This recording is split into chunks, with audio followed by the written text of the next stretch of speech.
Just 5 రోజుల కిందట అంటే 31వ తేదీన రహదారి విస్తరణ పనులకు గ్రీన్ ట్రిబ్యునల్ క్లియరెన్స్ ఇచ్చింది. ఆ వెంటనే పనులు కూడా మొదలయ్యాయి. అంతలోనే ఈ ఘోర రోడ్డు ప్రమాదం జరిగింది. 2022లో జరగాల్సిన పనులు మళ్లీ మొదలయ్యాయని 2027 మార్చ్ నాటికి ఈ రహదారి భద్రతా పరంగా పూర్తి స్థాయిలో సిద్ధమవుతుందని అధికారులు చెబుతున్నారు. విస్తరణ తర్వాత ఈ రహదారిపై మలుపులు ఇబ్బంది పెట్టవంటున్న national highway authority of India project director నాగేశ్వరరావుతో మా ప్రతినిధి Ravichandra face to face. Mirzaguda దగ్గర జరిగినటువంటి ఒక బస్సు ప్రమాదంలో 19 మంది చనిపోయారు. ఘోర బస్సు ప్రమాదం జరిగింది. దానికి కారణం ఆ నేషనల్ హైవే 163 జాతీయ రహదారికి రహదారి ఇలా కరువులు ఉండటం, దాంతోపాటు గుంతలు ఉండటం, ఇదంతా జరిగింది.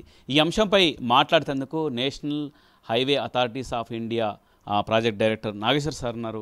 సార్, అసలు ఇంతవరకు ఎప్పుడో 2022లో ఆ జాతీయ రహదారి పనులు జరగాలి, ఇప్పటివరకు జరగకపోవడానికి కారణాలు ఏంటి సార్?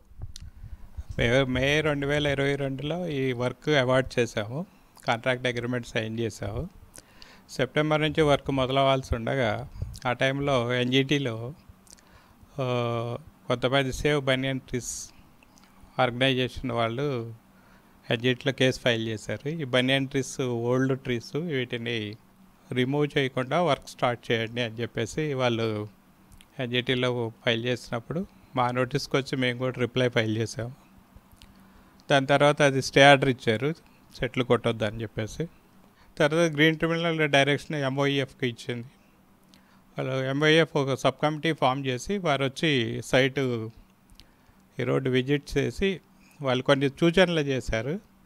ఆ సూచనలకు అనుగుణంగా మేము రిపోర్ట్స్ తయారు చేసి దాన్ని మరలా మేము గ్రీన్ ట్రిబ్యునల్కి సబ్మిట్ చేసాము. ఈ టోటల్గా ఉన్న 915 చెట్లలో 760 చెట్లు కదిలించకుండా అలానే ఉంచి 150 చెట్లు మాత్రమే రీలొకేట్ చేస్తూ మేము రిపోర్ట్ సబ్మిట్ చేసాము. దాన్ని బట్టి వారు స్టే ఆర్డర్ని వెకేట్ చేసి 31వ తారీఖున ప్రొసీడ్ టు ది వర్క్ అని చెప్పి ఆర్డర్ ఇవ్వటం జరిగింది. దాని ద్వారా మేము వర్క్ మొదలు పెట్టేసాము. ఇదే 163 జాతీయ రహదారి పనులను ఎప్పటిలోగా చేస్తారు, ఎప్పుడు మొదలు పెడతారు, అంటే ఎప్పటిలోగా పూర్తి చేసేటానికి అవకాశాలు కనిపిస్తున్నాయి? ఆల్రెడీ ఇది 46 కిలోమీటర్లు ఉన్న రోడ్డు స్ట్రెచ్లో 14 కిలోమీటర్లు మేము పనిచేస్తూ ఉన్నాము. మేము మార్చి 27 కల్లా ఈ పని పూర్తి చేయాలని చెప్పేసి మేము ప్రోగ్రామ్ చేసుకుంటున్నాము. 2026 మార్చిలో 27 మార్చి కల్లా కంప్లీట్ చేద్దాం. 27 మార్చి కల్లా. ఓకే. ఇంకోటి ఏంటంటే చాలా వరకు ఆ రహదారి ఇలా మొత్తం పాము మెలికల్లాగా ఉంది. దాన్ని ఎట్లా సెట్ చేస్తారు, అంటే సెట్ చేయడానికి అవకాశం ఉందా? ల్యాండ్ అక్వైజేషన్ ఏ విధంగా చేశారు?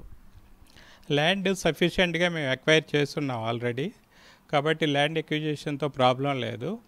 ఏదైతే మాకు గైడ్లైన్స్ ఉంటాయో కర్వ్ రేడియస్లు ఎంతైతే పెట్టాలని మాకు గైడ్లైన్స్ ప్రకారంగా డిజైన్ చేసాం. కాబట్టి ఈ కర్వ్స్ ఏవి అన్నెగోషియబుల్ కాదు, అన్నీ నెగోషియబుల్. మంచి కర్వ్స్ తోటి ఇది డిజైన్ చేసాం. మొత్తానికి ఈ నేషనల్ హైవే 163కి సంబంధించి 40 కిలోమీటర్లకు పైగా 2027 మార్చి కల్లా పూర్తి చేస్తాం. ఈ ప్రమాదాలు అరికట్టాలంటే ఆ నేషనల్ హైవేని విస్తరించాల్సిన అవసరం ఉంది. ఇక్కడ గుంతలు కావచ్చు, అవన్నిటిని పూర్తి చేయాల్సిన అవసరం ఎంతైనా ఉంది. కమర్షన్ చందుతో రవిచంద్ర, సాక్షి టీవీ, హైదరాబాద్.